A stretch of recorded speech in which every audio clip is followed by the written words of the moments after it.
평범해 보이지만 이곳의 평원은 특별하다. 우리가 찾는 곳은 북위 38도. 사진님 보여줘볼게요. 이곳의 이름은 38선이다. 과거 이곳은 절망과 환희가 교차했던 역사적인 장소였다. 6.25와 95일간의 혈투, 그리고 우리 국군이 다시 38선을 넘어 처음 북진한 곳이 바로 여기이기 때문이다. 천에 만세도 불고 뭐 역적의 공산당을 때려 부시어라. 북친 통일한다, 열공 통일한다. 그러니까 뭐 다 전쟁 다 이긴 것 같아 뭐. 전쟁 한 달 만에 낙동강 전선 벼랑 끝까지 내몰렸던 대한민국. 초토화된 국토를 딛고 일어서 10월 1일 다시 38선을 넘기까지 이 땅에서 무슨 일이 있었던 걸까?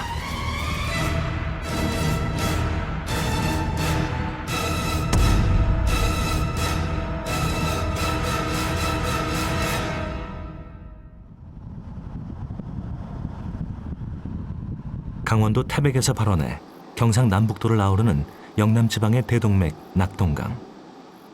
1950년 38선 수복 한 달 전 국군은 후퇴의 후퇴를 거듭해 마지막 방어선인 이곳까지 밀려와 있었다. 그리고 임시수도 부산으로 가는 관문이었던 다부동에서 6.25 전쟁 당시 가장 치열했던 전투로 기록되고 있는 다부동 전투를 벌였다. 잘은 모르겠는데 그냥 그 전쟁에서 좀 희생되고 이런 거를 기리기 위해서. 거기 다보 여기 산 높은 거 있어서 여기서 전쟁했다고. 배수진을 친 한 달여 동안 치열하게 계속되었던 전투에 참여한 것은 군인뿐만이 아니었다. 전쟁을 모르는 지금 학생들, 꼭 그 나이였던 청년 이욱은, 그는 학도병이란 이름으로 다부동 최전방에 있었다. 그는 책이 아닌 총을 들고 꽃 같은 목숨을 건 채 친구들의 죽음을 보아야 했다.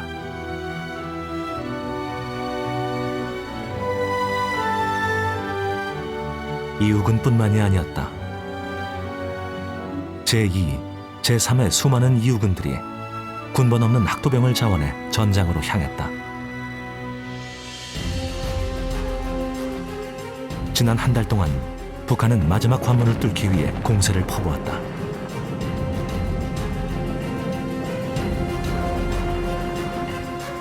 낙동강 160km와 동해안 산악지역 80km를 연결한 낙동강 전선은 남과 북 모두에게 마지막 승부처였다. 총을 들 수 있는 나이의 남자면 누구나 전장으로 향했다.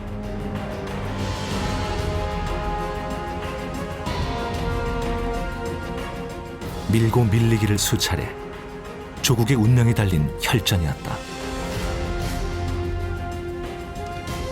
그러니까 그 왜 나가게 되면 그 당시에 뭐 정신이 없으니까 왜 나면 후퇴에다가 녹지 못하지. 피복 다 날갔지. 말 군인이네. 말이 군인이지. 뭐 생각해보지 한 달 반 동안에 그거 빌 맞으면 댕겨치니까 옷이 다 줬거든. 뭐 말이 아니죠.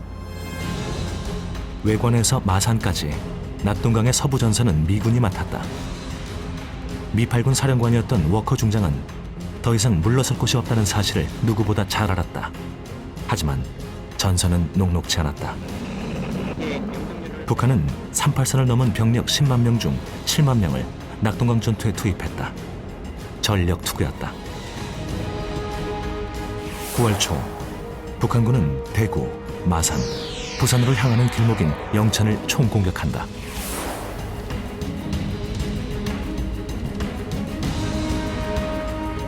북한군의 기세는 꺾일 줄 몰랐다. 영천을 얻는다는 것은 곧 낙동강 방어선의 붕괴를 의미했다. 그러나 여기서 포기할 수 없었다. 국군이 걸린 절체절명의 순간이었다. 그러다가 이제 4일날 영천 시내가 뺏겼단 말이야. 시내를 뺏기는 바람에 우리가 이제 이 전방에서 후방으로 이제 다 공격에 내려가는 거라. 그니 지금 말하게 되면 지금 구모강 있잖아요. 팔공산 구모강. 그 차 도와해가지고 이제 우리가 다시 그 이제 영천 시내 가서 뺐어요. 제2차 세계대전에서 패턴 장군과 함께 맹위를 떨쳤던 8군 사령관 워커 중장과 국군은 영천 탈환을 위한 필사의 공방을 감행한다. 우리가 이제 보급이 그 영천 역전에 이제 여기에 보급이 한국은 보급이 거기 써 있었단 말이에요. 보급이 다 뭐 뺏기게 되면 전쟁을 못 하잖아요. 이제 그걸 이제 찾기 위해서 우리가 이거 투로 역전 시내 있죠 시내.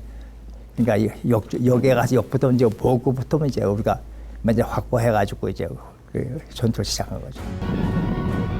치열한 전투 끝에 아군은 영천 탈환의 단초를 얻게 된다. 영천을 포위한 것이다.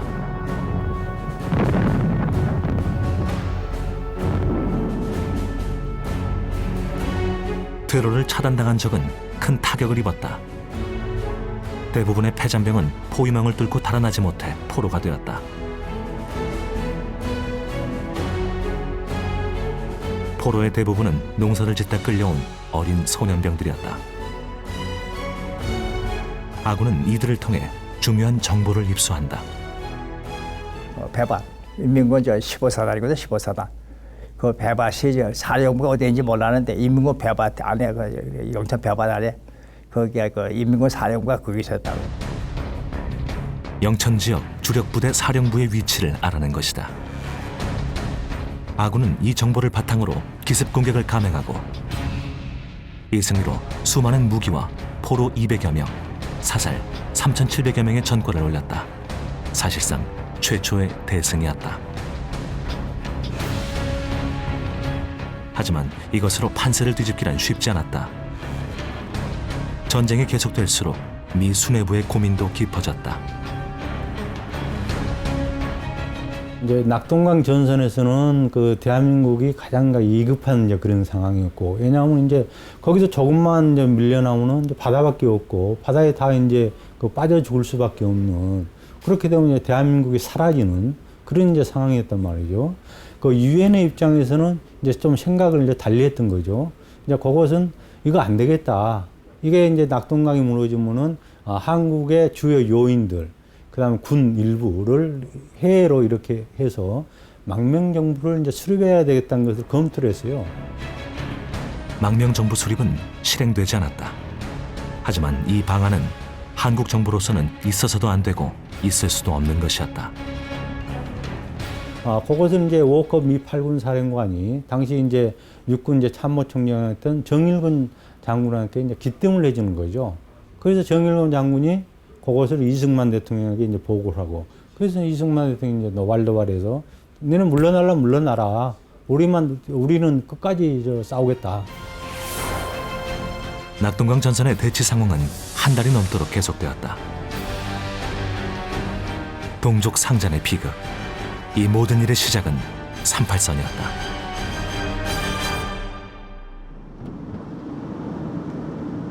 (43번) 국도를 따라 올라가다 보면 만날 수 있는 곳, 경기도 포천. 양문리 마을의 터줏대감을 찾았다. 여기 계세요. 네. 안녕하세요. 고창 선생님, 예, 맞으시죠? 예. 그때 여기 일제 때였잖아요. 그렇죠. 그때도 여기도 일본 사람들 많았어요. 내가 이터에서 태어났어요. 아, 여기서 태어났어요. 이터에서 이태에서 사는 게 5대. 이곳에서 태어나 평생을 살아온 고창학 씨는 38선이 생기던 그날의 모습을 생생하게 기억하고 있었다. 그때 이제 국민학교를 들어갔어요. 입학을 하셨어요. 그렇죠. 8살이거든 그때가. 그 이제 45년 3월 달에 이제 학교를 들어갔는데 어느 날 그게 아마 한 7월 달쯤 됐나 봐. 공습경보 훈련을 해요. 학생들을 데리고. 1941년 미국의 진주만을 공격하면서 2차 세계대전에 발을 들여놓은 일본은 전쟁 3년차가 지나면서 패색이 짙어가고 있었다. 승리를 앞둔 연합국은 1945년 7월 전후 처리 문제를 논의하기 위해 포츠담 회담을 갖는다. 여기서 한국의 독립도 논의된다. 그리고 1945년 8월 6일 미국이 일본 히로시마와 나가사키에 원폭을 투하하면서 전쟁은 종지부를 찍게 된다. 그리고 열흘 뒤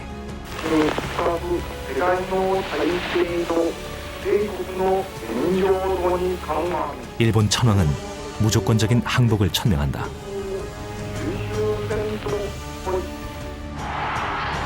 한반도는 36년 만에 해방을 맞았다. 하지만 열강들에 의해 이루어진 독립은 우리가 염원하던 그런 모습이 아니었다. 8월 달이 되니까 그 이제 해방이 되지 않았어? 그래 해방이 되고 나니까는 학교가 풍지박산이 돼버리는 거예요. 한반도는 열강에 의해 남과 북으로 나뉘었다. 그 경계선이 북이 38도를 잇는 38선이었다. 그렇다면 왜 하필 북이 38도였을까? 일본이 항복하기 직전 미군 전략기획단은 한반도의 분할선을 놓고 한자리에 모였다. 유력한 것은 동서의 폭이 가장 좁은 39도 선이었다. 하지만 링컨 장군은 38도 선이 적절하다고 주장했다. 그 이유는 니콜라스 존 스파이크만의 책 때문이었다. 스파이크만은 예일대 지리학과 교수였다. 그는 저서 평화의 지리학을 통해 세계적 수준의 문학과 발명품의 90%가 38선 이북에서 나왔다며 38선을 강조했다. 결국 다른 전략적 이유들과 함께 38선이 설정되었다. 다 보이는 데 같은데.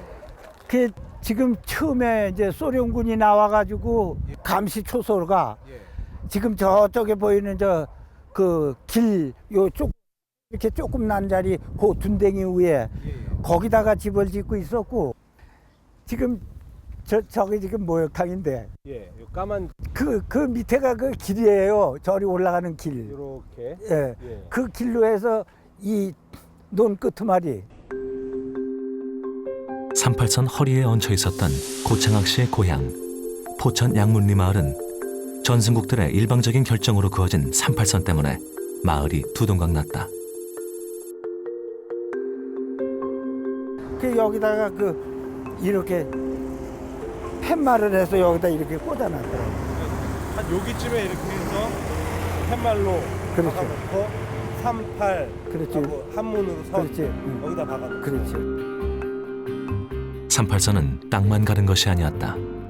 일상과 민심까지도 함께 갈라놓았다. 그 딱 여기가 대기시고 여기서 지키고 있었던 거예요? 여기 이 자리. 그 이제 사람들을 예. 여기다가 이렇게 쭉 앉혀놓고 예. 여기 서서 예. 그 이제 책임자가 예. 여기 서서 이제 뭐라고 떠드는 거예요. 예.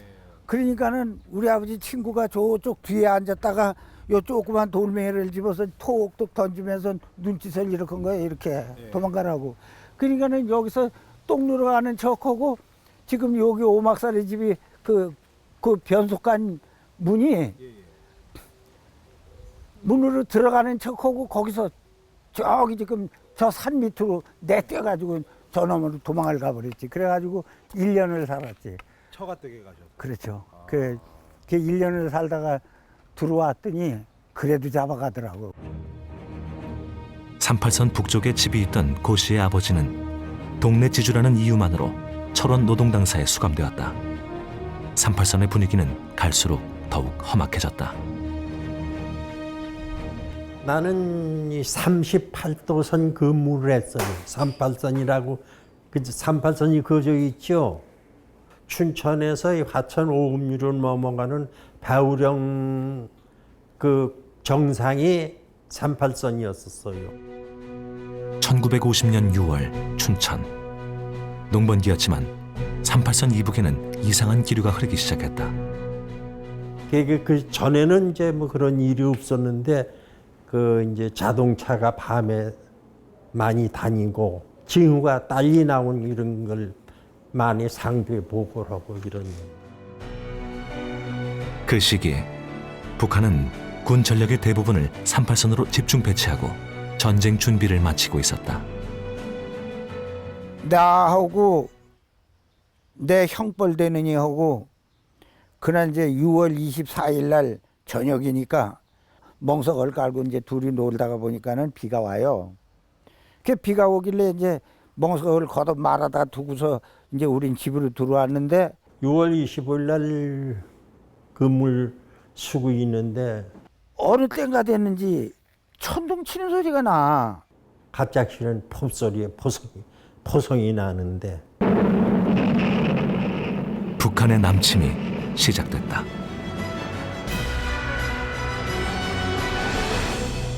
그 포탄이 우리 근무하는 데와 떨어지질 않고 춘천을 향해서 차건이 포탄이 전부 넣어놓은 거야.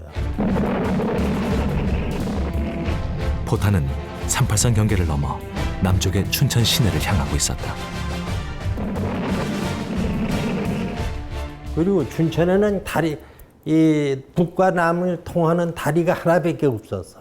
그 당시. 예, 지금도 그 다리가 있지만은 그 다리를 중심으로 해서 이제 인민군들은 탱크를 앞세워가지고서 공격을 하려고 그래고 우리는 그걸 결사로 다 방어를 해야 되지. 엄청난 병력과 화력을 투입해 공격하는 북한군을 막기에는 역부족이었지만 국군 육사단은 그 상태로 3일을 버텨냈다. 그리고 6월 27일 춘천이 함락된다. 헌하게 이제 밝을래쯤 되니까 포소리는 멎이고 차 소리만 나길래 쫓아나갔지. 거기 자동차인지 무슨 폰지 뭔지 하여튼 아주 무척 많이 갖다 놨어. 밤에 남쪽으로 내려가기 시작을 하는데 탱크, 포, 보병 이런 게 다 나가고 나더니 그 다음에는 병원차, 통신병 뭐 이런 것들이 또 뒤쫓아가더라고. 이게 한 11시 반인가 11시가 좀 넘었는데 그때서야 그 나가는 군인들이 거의 끝났어요. 전선의 상황은 급박했지만 서울 주민들은 6월 25일 오후까지도 여느 때와 다름없는 주말을 보내고 있었다. 그 시각 북한은 전차로 무장한 대군을 이끌고 38선을 넘어 서울로 향하고 있었다. 반면 우리 군은 아무런 준비도 하지 못한 채였다. 탱크와 같은 최신 무기는 고사하고 병력도 북한의 절반밖에 되지 않았다. 남침 다음 날 우리 정부의 요청으로 유엔 안전보장이사회가 긴급 소집되었다. 소련이 불참한 이 회의에서 북한의 남한 침공이 불법이며 하루빨리 원상복귀되어야 한다는 합의문이 만장일치로 채택되었다. 하지만 북한은 이를 무시하고 남으로 진격했다. 전쟁 발발 사흘째 서울이 함락되었다. 조선인민군 최고사령부의 보도. 서울시를 보유하고 있던 인민군 부대들은 오늘 28일 새벽에 서울 중심지대에 돌입하여 이승만 괴뢰정부의 소위 중앙청을 비롯하여 서울시청, 검찰청, 방송국, 각 신문사, 교통, 운수, 재신, 은행 등 중요기관들을 차지하였다. 서울이 함락된 다음 날인 6월 29일 당시 미 극동군 사령관이었던 메가더 장군이 수원을 통해 방한한다. 상황을 파악하기 위해서였다. 한강변에 나가 직접 전선을 확인한 그는 지상군 투입을 결정한다. 준비되지 않은 국군만으로는 승산이 없는 전쟁이라고 판단했기 때문이다. 초전에는 이제 국군이 아주 고생을 어마어마하게 했죠. 왜냐하면 전차를 다 처음 보니까 뭐 쇳덩이가 하나 굴러오는데 포 쏘면서 아무리 이쪽에선 총을 쏴도 뭐 이빨도 안 먹히고 하니까 아주 그러니까 극심한 공포심이었었습니다. 그래서 후퇴할 때 뭐 제대 단위도 구별이 안 될 정도로 무질서한 후퇴가 있었을 정도였고요. 전차 공포증이 어마어마했었죠. 수류탄을 던져도 안 되고. 7월 1일 일본 규슈에 주둔하던 스미스 특수임무 부대가 부산으로 급파되었다. 수원과 오산 사이 중미령에 배치된 이들은 승리를 자신했다. 그리고 7월 5일 북한군과 최초의 교전을 벌이기 시작한다. 근데 스미스 대대장은 사실 일본군하고 2차 대전 때 전투 경험이 있었던 베테랑이었었거든요. 그래서 동양 군대를 좀 안다고 했던 사람이었어요. 그래서 와서 전투를 했었을 때 북한군을 충분히 격퇴시킬 수 있겠다라고 생각을 했었죠. 하지만 실전은 달랐다. 북한의 전차는 미군의 사격에 끄떡도 하지 않았다. 스미스 부대의 방어선은 일순간에 무너졌다. 불과 반나절의 전투로 440명 부대원 중 150여 명을 잃었다. 참담한 패배였다. 그다음 이제 태평양 사령부에다 이제 보고서를 올립니다. 이게 일본군 정도, 지금 북한군이 일본군 정도 수준이 아니고 독일군과 견주어도 손색이 없을 정도였다. 이렇게 그러니까 충격을 받죠. 태평양 사령부에서는. 당시 스미스 부대원이었던 브루스 프랜스. 그는 당시 상황을 이렇게 기록하고 있다. 소련제 전차를 만났지만 대항할 무기가 없었다. 우리는 평택에서 연료와 탄약 그리고 부상자들을 운송했다. 나와 스테너는 비를 맞으며 함께 평택에서 빠져나왔다. 2, 3일 동안 식사도 물도 없었다. 그저 비와 저격수들 뿐이었다. 북한군의 남하속도는 파죽지세였고 국군과 유엔군은 후퇴를 거듭했다.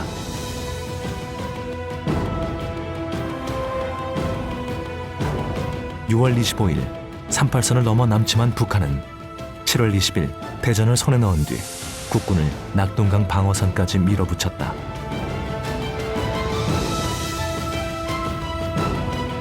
전선의 상황은 낙동강 방어선조차 대구 코앞까지 밀린 최악의 상황이었다. 하루하루가 고비였다.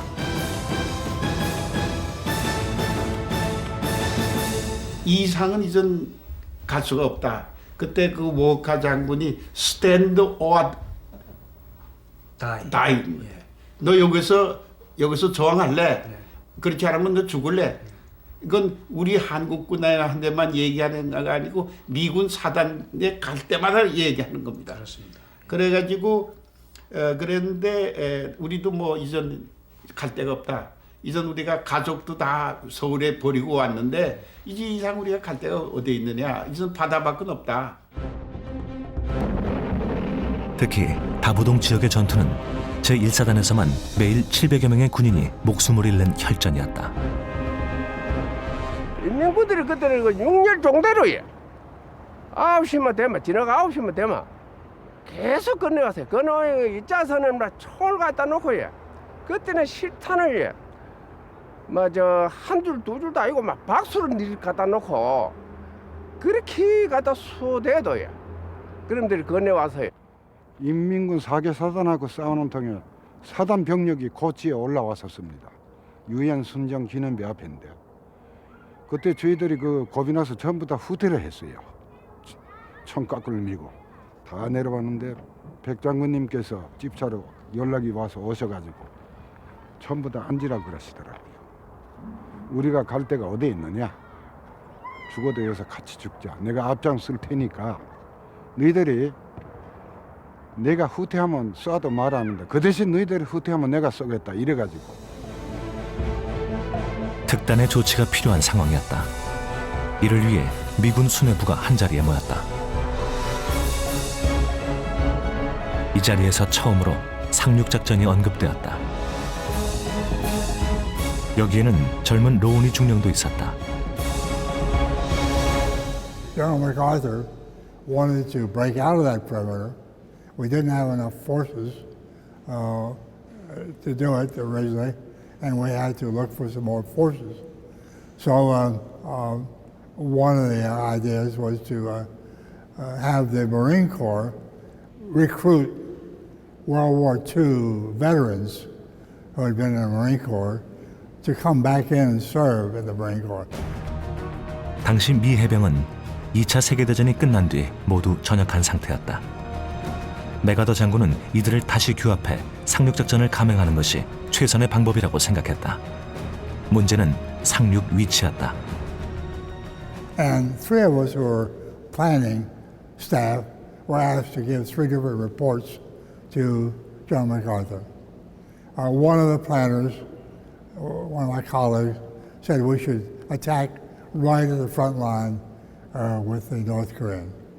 A second said we should go deeper, about 10 kilometers further up the boot. I went 25 kilometers up the boot. John MacArthur listened to all three of our reports, and he looked at it and he said, "You're all pusillanimous." 메가더 장군은 낙동강 전선에서 300km 이상 떨어진 인천을 지목하고 미합동 참모부를 동경으로 불러들여 장장 6시간 동안 설득했다. 이렇게 작전명 크로마이트, 인천 상륙작전이 결정되었다. 관건은 9m가 넘는 조수간만의 차와 높은 해안벽이었다. 이것은 상륙을 위해 반드시 풀어야 할 숙제였다. 메가더와 로우니를 포함한 수뇌부는 병력과 물자 이동을 위한 세밀한 작전 계획을 수립하기 시작했다.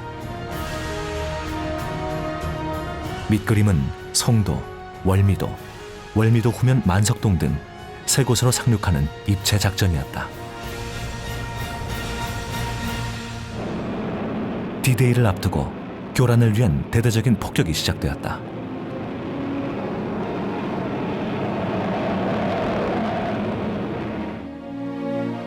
그리고 9월 15일 새벽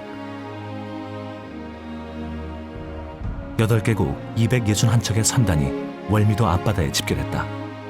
이 안엔 국군과 미군 7,500여 명이 타고 있었다. 성공 확률 5,000분의 1. 먼저 엄청난 포탄으로 선제 공격이 시작되었다.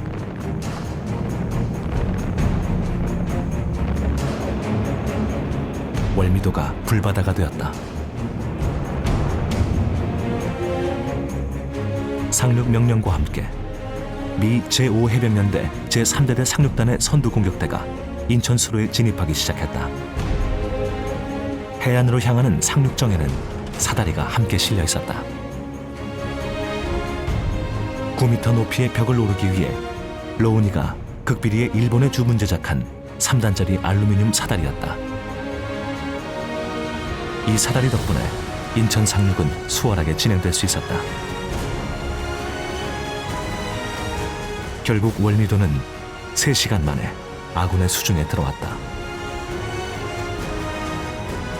3대대가 상륙해가지고 130명을 상포하고 나머지 잔여 병력은 인천 쪽으로 도망가고. 우리 해병은 송도로 상륙했다. 송도 해수욕장 그쪽으로 해서 기울러 간 거야. 그래서 내가 이제 제일 앞장섰는데 제일 먼저 내 친구 하나가 되면 여기 맞아서 딱 죽더라고. 나 사람 죽는 거 제일 먼저 봤어 거기서. 적들의 저항은 완강했지만 아군은 15시간 만에 월미도와 인근을 손에 넣었다. 세계 전사의 길이 남을 22번째 작전이 될 거라던 메가더의 장담은 맞아떨어졌다. 인천은 전쟁 2달 반 만에 주인을 되찾았다. 그렇다면 북한군은 인천 상륙작전을 예상하지 못했을까? 그네들은 뭐냐면 나중에 월미도라는 영화를 만듭니다. 그래서 자기네들 뭐 해병대가 열심히 싸우노라.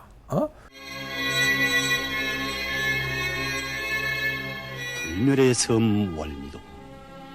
이 영화에 따르면 북한은 인천 상륙작전 열흘 전 이미 그 사실을 알고 있었다.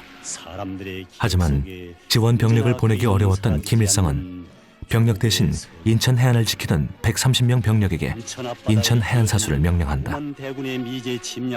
재미있는 것은 이 영화의 결말. 북한은 이들이 해안포 내문으로 5만 병력을 막아냈다며 지금도 영웅으로 칭송하고 있다. 굴복하지 않겠습니다.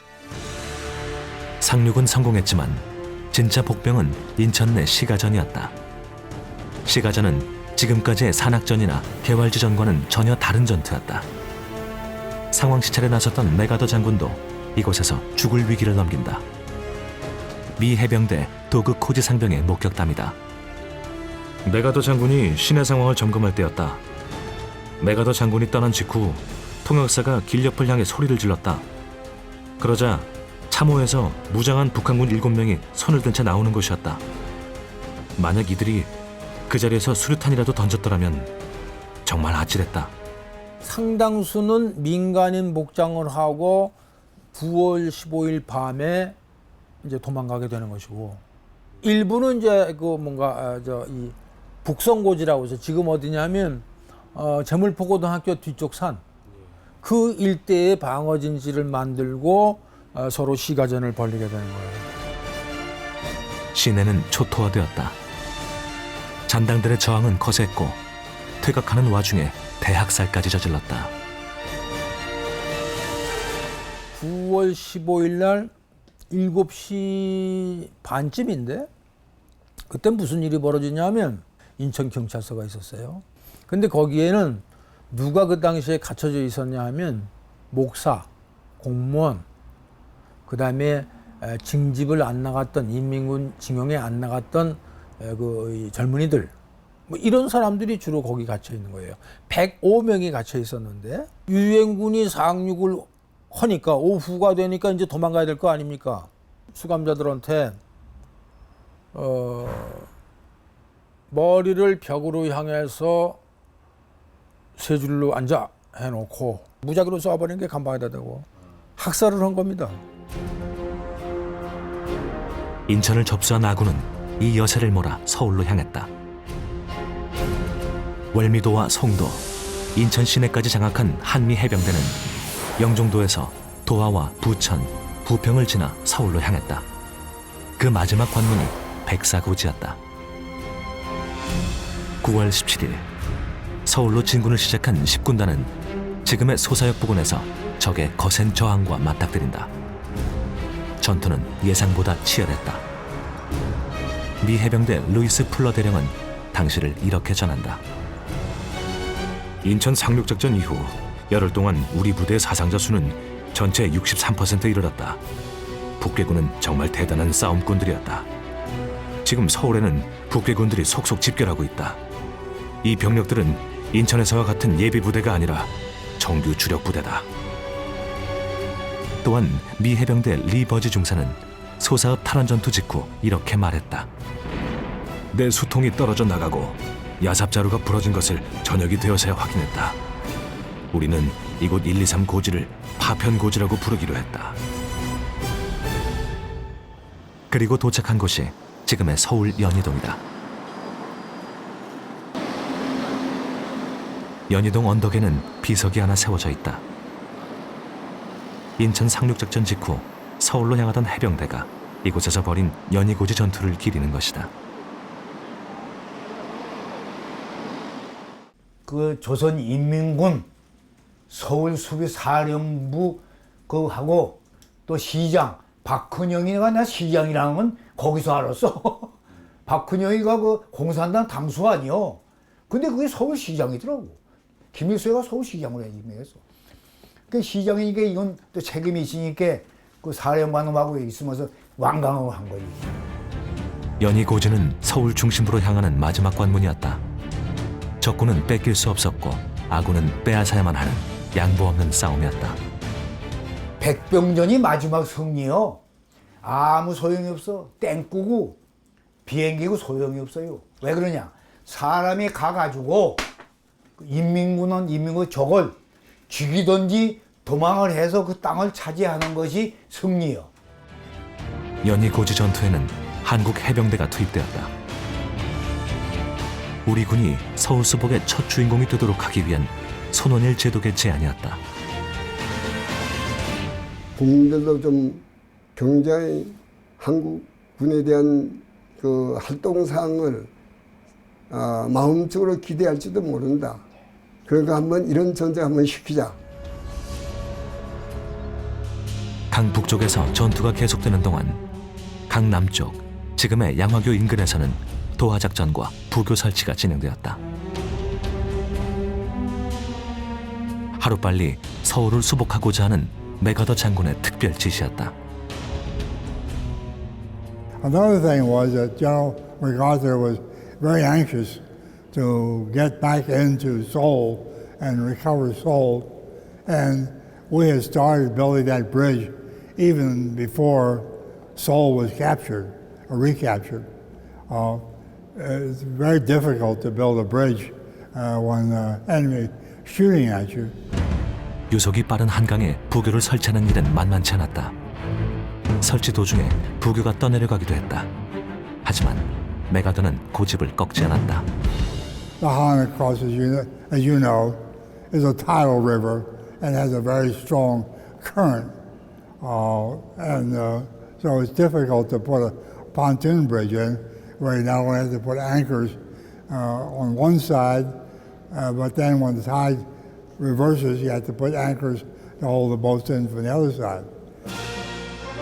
결국 9월 28일 이승만 대통령과 메가더 장군은 이 다리를 통해 한강을 건너 서울에 입성한다. 서울을 잃은 지 꼭 석 달째 되는 날이었다.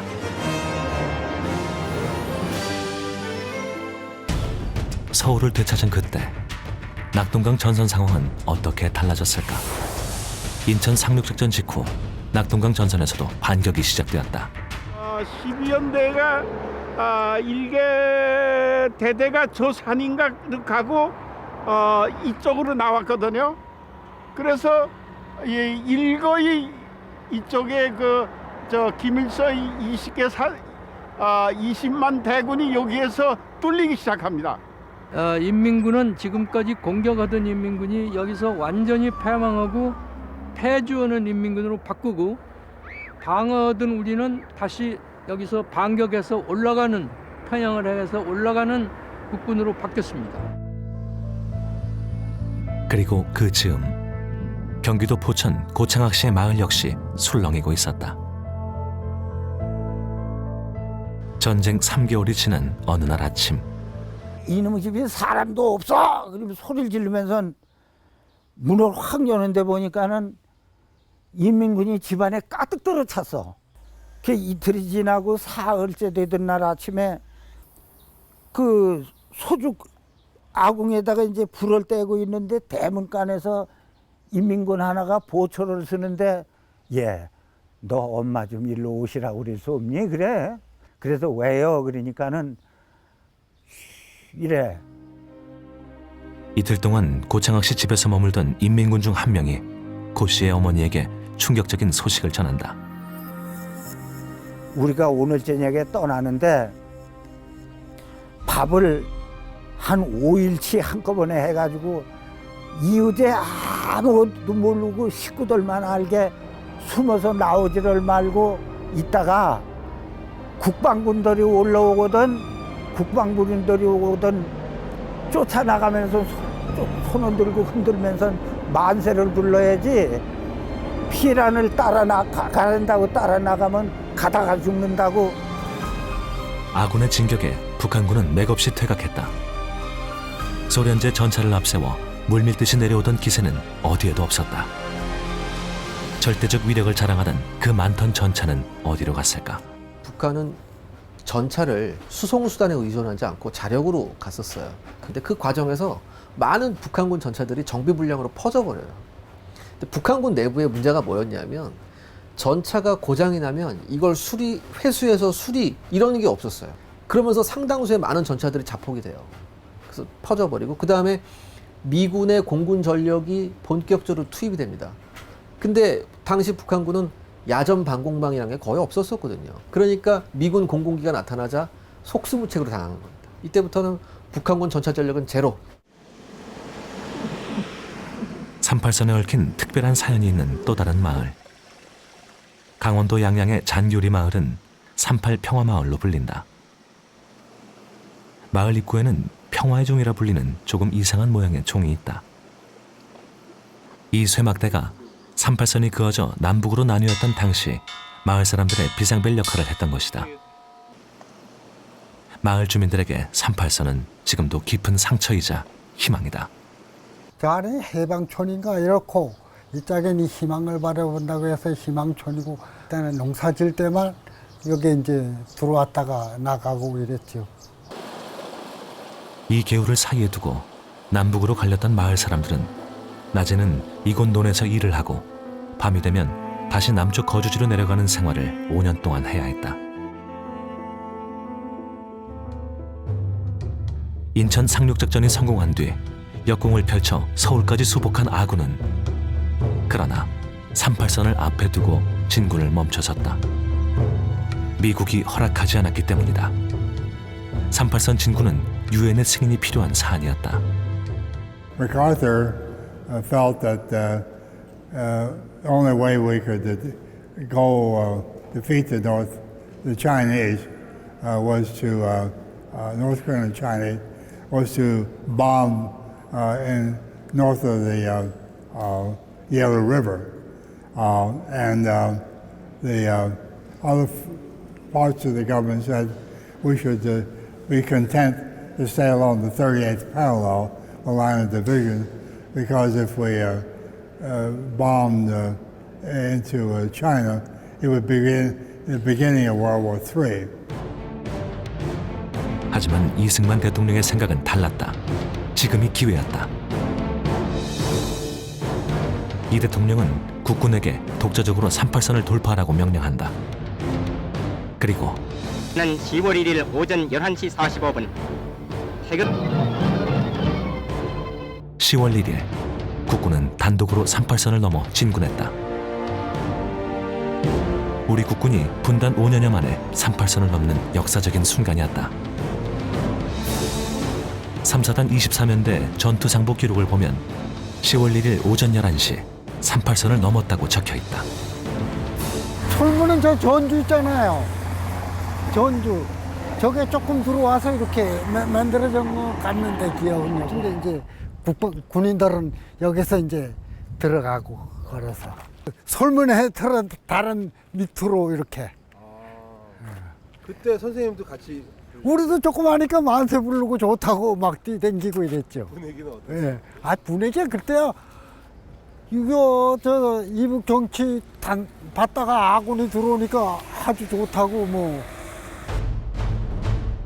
맨 먼저 1군단 예하 6군 3사단이 38선을 넘었다. 국군이 처음 38선을 넘은 곳은 지금의 강원도 양양, 잔교리와 기사문리 사이길이었다.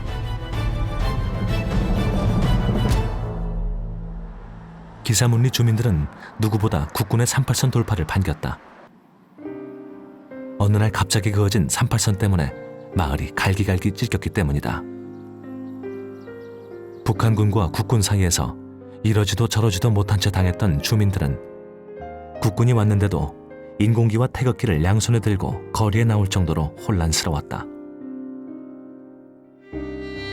주민들에게 38선은 마을을 가르고 인심을 가르고 생사를 가르는 두려운 경계였다. 휴전선이 안 올라가고 다시 여기 그어졌으면 어떠셨을 거예요? 나가지. 만약에 그렇게 되면 뭐 이북군대가 여기를 나올 텐데 그러니까 우리는 나가지 뭐. 여기 있나? 안 있지. 아이고 이북이란 아주 머리를 쩔쩔 흔드는데 아이고. 유엔의 승인이 떨어지자 10월 8일 미군도 38선을 넘었다. 그런데 실은 10월 1일 이전에 먼저 38선을 넘은 이들이 있었다. 다름 아닌 국군 3사단 수색대였다. 아예 38선 넘었어. 그게 아마 9월 29일 날쯤 돼. 일단은 18년에는 9월 29일 날 들어갔어. 29일 날 들어가가지고 그 우리가 들어갔던 동네가 바로 그 약과 맺는 동네야.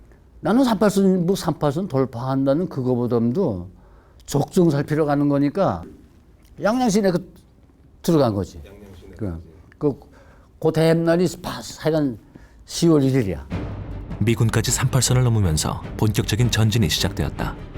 서부, 중부, 동부 전선을 가리지 않고 전군의 북진이 이어진 것이다. 한편 내륙에서는 잔당과의 전쟁이 계속되었다. 미처 북으로 후퇴하지 못한 패잔병들이 전쟁 이전부터 있었던 지리산 일대 빨치산과 합세한 것이다. 다들 북으로 가는데 이거 우리 어디로 가는 것이요? 글쎄, 전북 도당 지시라니까. 예? 실로 내겐. 이들은 지리산을 근거지로 게릴라전을 펼치며 내륙을 교란시켰다. 여기요 아래 마을에서 아침들을 먹어야 쓰겠는데 들은 일소대 동무들을 위해서 주먹밥. 지리산 인근의 민가들은 국군이 북진하는 상황에서도 빨치산 때문에 두려움에 떨어야 했다. 아군은 북진에 힘을 쏟는 한편 경찰과 힘을 합쳐 빨치산 소탕을 위한 치열한 토벌 작전을 진행한다. 우리 한국군 부대가 후방에서 제대로 된 대빨치산 작전을 하지 못했다면 우리 국군하고 유엔군은 압록강까지 가지 못했을 수도 있습니다. 왜냐하면은 한참 빨치산이 준동했을 땐 거의 만 단이었거든요. 그런데 후방에 있었던 우리 국군 부대가 정말 악착같이 작전을 했었기 때문에 나머지 주력은 전부 다 밀고 올라갈 수 있었습니다. 10월 10일 원산 점령, 10월 20일 평양 탈환. 전세는 완전히 역전되었다. 38선을 넘은 지 한 달, 아군은 압록강 인근 한만 국경인 초산까지 진격했다. 초산까지 이제 갈 그때 마음은 이젠 진짜 통일이 되는구나 이런 생각을 한번 해본 거야. 나가지고 그냥 차에 만세도 불고 뭐 그냥 역적의 공산당을 때려 부시어라 뭐 원수의 난 구전으로 들어서고 가는 구무가야 그게. 북친 통일한다, 멸공 통일한다. 군인들은 이렇게 생각을 하고 다 되는 걸로 생각했죠. 그냥 들어가면 이제 압록강, 두만강 이거 이래가지고까지 우리가 완전히 해서 통일을 한다.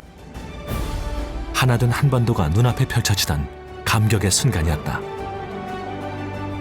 눈에 선하시죠? 하나죠. 사단장의 이제 그 훈시죠, 훈시. 거기도 나오지만 프란토리도 우리 거고 피라미드잖아, 피라미드. 우리 다 민족 같은 형제고.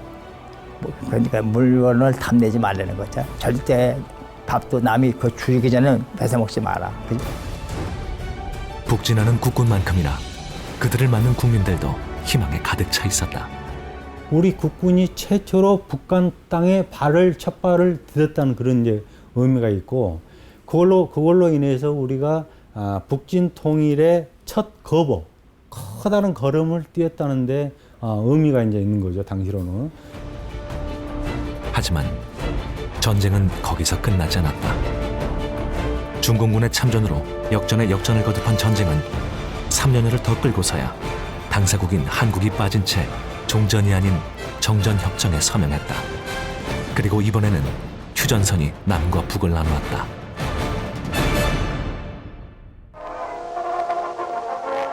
전쟁이 끝나고 3년 뒤에 국군의 날이 창설되었다. 날짜는 10월 1일.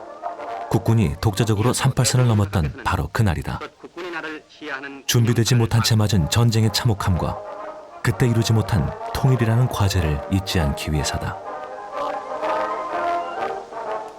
6.25가 53년 7월 27일 날 정전협정 체결로 인해서 다시 38도선에서 휴전선으로 분단이 됐잖아요. 그래서 그 분단된 그 상태를 우리가 잊지 말고 우리 군이 앞으로도 북진 통일의 선봉, 통일의 주역으로서 그 상기를 좀 해야 된다는 그런 어떤 국군의 사명이 거기 이제 담겨 있다고 이제 볼 수 있는 거죠. 전차 한 대 없이 맨손으로 적군과 맞서 싸웠던 1950년의 여름.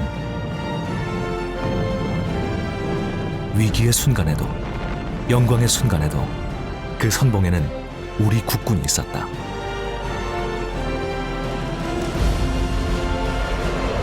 (38선을) 넘은 지 반세기가 훌쩍 지났다.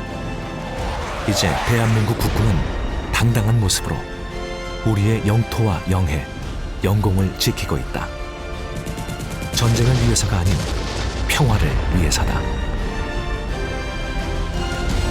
우리에겐 아직도 다시 넘어야 할 경계가 있다.